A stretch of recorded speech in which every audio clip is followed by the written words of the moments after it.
Today we're going to experiment with a couple new watercolor techniques. And first of all, you need a paper with your name on it, and it needs to go horizontally. And you will all have your own watercolor set, and of course water. In addition, you will need a piece of paper towel. This is not for your brush. This is for one of the techniques we are using. All right, name is going on the back side.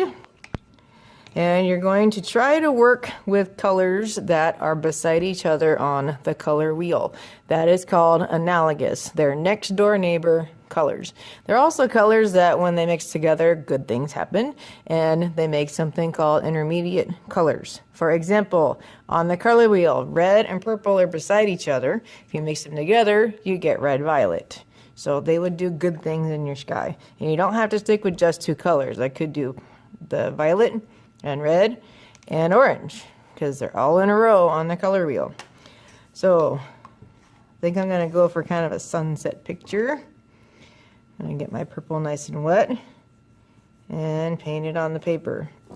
And I'm trying to work quickly because I have to do this next step before the paint sets in. All right, my paint's still standing. I take the paper towel and I press down. This is called lifting, and it's how professional artists create things like clouds in their sky.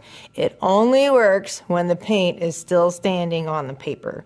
It does not work once the paint has soaked in to the page.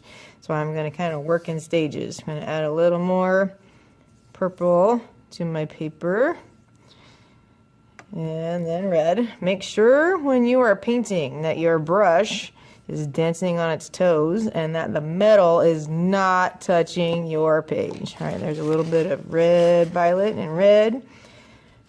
Do some more lifting. Now I have some more clouds. Now the bottom half of your page is going to end up having a cityscape on top of it. So we don't have to have clouds all the way down. So I do not have to continue my lifting trick on my entire piece of paper.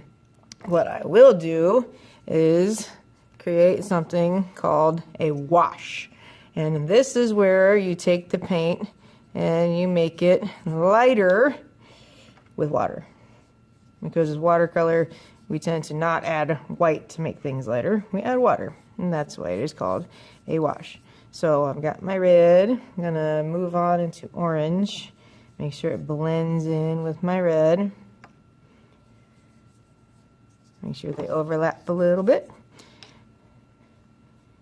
And then my orange is kind of bright right now, so I'm going to lighten that up with water.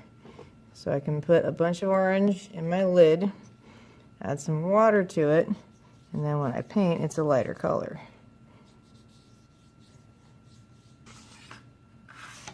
And if you put paint on your paper and it's too dark, then just add a little more water to it.